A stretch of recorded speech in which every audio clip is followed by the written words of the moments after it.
The first $10,000 is the hardest money you will ever make.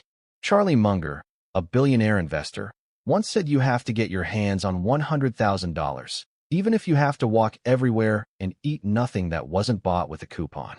But for most of us, $100,000 feels like Mars. $10,000? $10,000 is real. $10,000 is the FU fund that means you aren't one paycheck away from the street. In the next 6 minutes, I'm going to show you the exact 3-step math to hit $10,000 in the US, UK, or Canada, and why most people fail before they hit $1,000. I'm the voice of Learn How Money Works. We don't do crypto moonshots or day trading BS. We do boring money stuff that actually works. Subscribe, and let's get you that 10 grand. Why is $10,000 so hard? Because between $0 and $10,000, you are doing 100% of the work. When you have $1 million, a simple 7% return makes you $70,000 a year while you sleep. That's the money working for you phase. But when you have $100, a 7% return is $7. That's a sandwich. You can't live on a sandwich. This is where people quit. They see the small returns and think, why bother? I'll just buy those shoes instead. The first $10,000 isn't about investing. It's about offensive earning and defensive spending. It is a test of your character, not your portfolio. To hit $10,000, you need to find your gap. That's the space between what you earn and what you spend.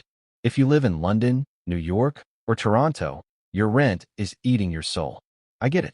But to hit $10,000 in 12 months, you need to find $833 a month.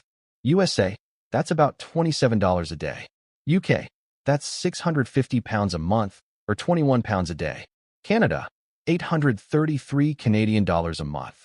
If you can't find that in your current budget, stop looking at your coffee and start looking at your big three: housing, transport, and subscriptions.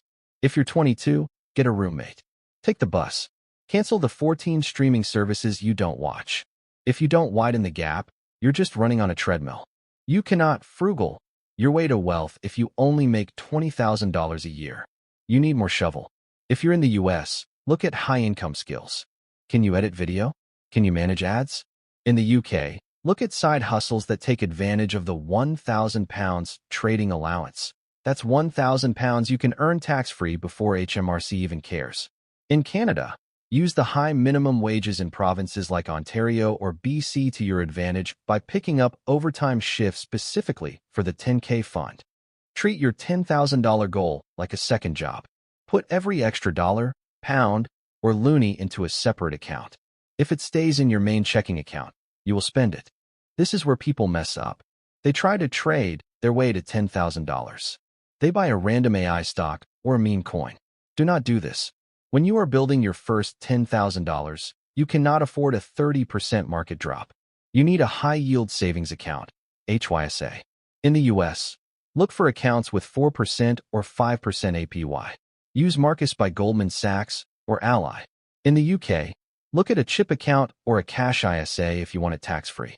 In Canada, use EQ Bank or Wealthsimple's cash account.